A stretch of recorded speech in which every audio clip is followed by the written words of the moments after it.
We trust our information to the networks, but the AT&T Surveillance Transparency Report neglected to mention that it handed over information on 80 million customers to the NSA.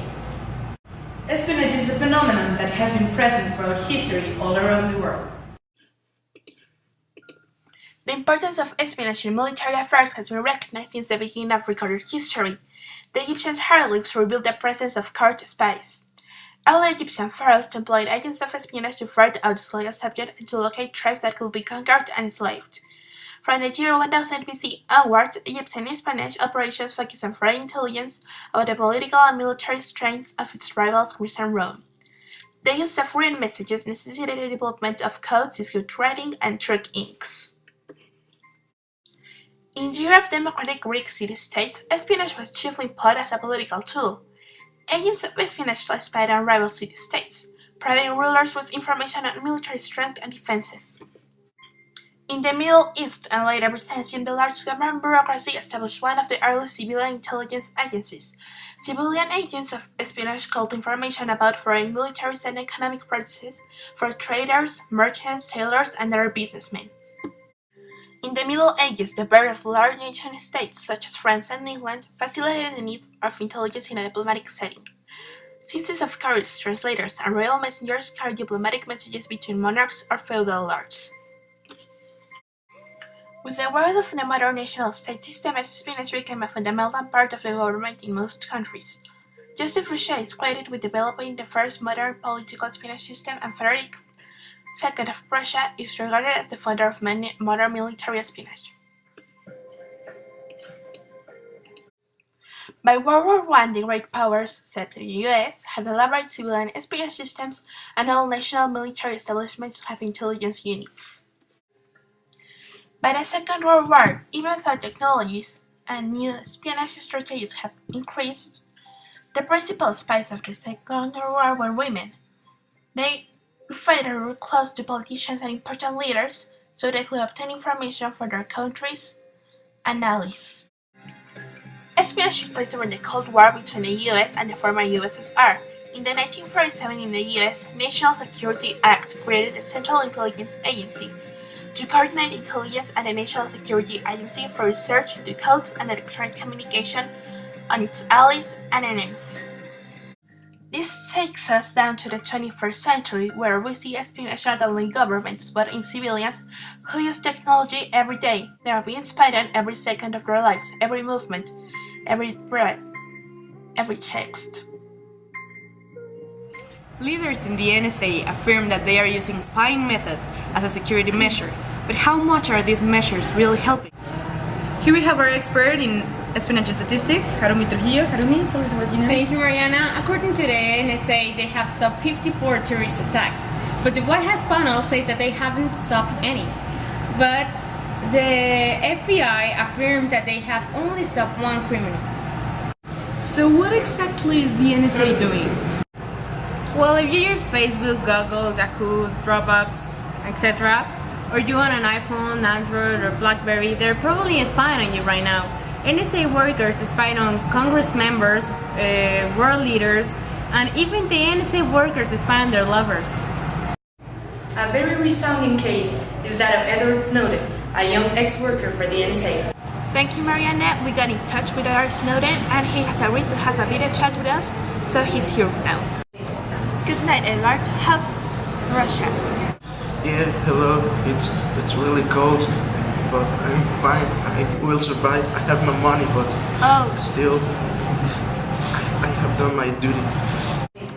What made you link those facts of the NSA to Hong Kong race? Yeah, I really couldn't work like that. It's hard to me that the NSA couldn't respect privacy, people's privacy. I mean, it's a bad thing. And how long were you working for the NSA? Yeah, I worked in the NSA for 15 months, I think. And how drastic was the change between your old lifestyle before leaking the information and after?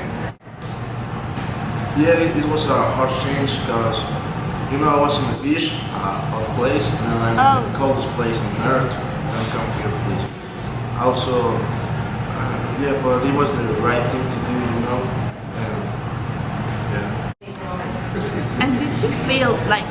able to release information because you thought they were breaking too many rules by spying on every US citizen?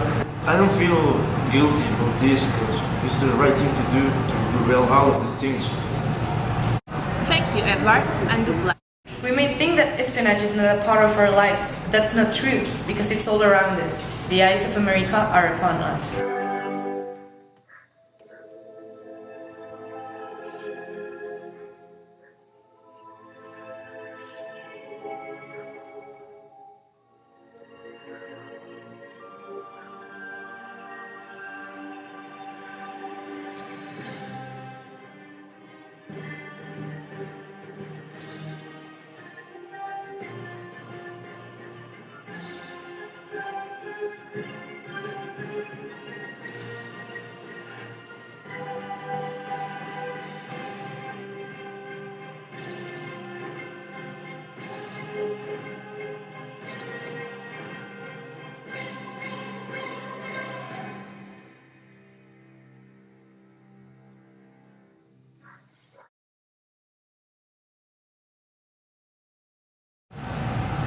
It's crazy the amount of people that are spying on. Yeah, they're spying on people like the president of Japan, Argentina, Mexico. I know, they're supposed to be allies. They have even watched the UN building.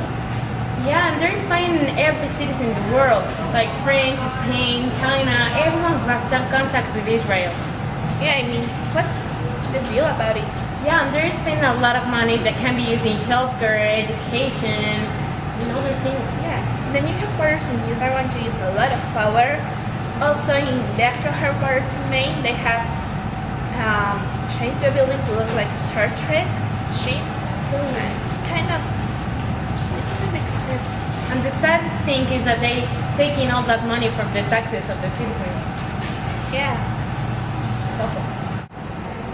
So, Eric, what can we do to keep our information safe from the NSA?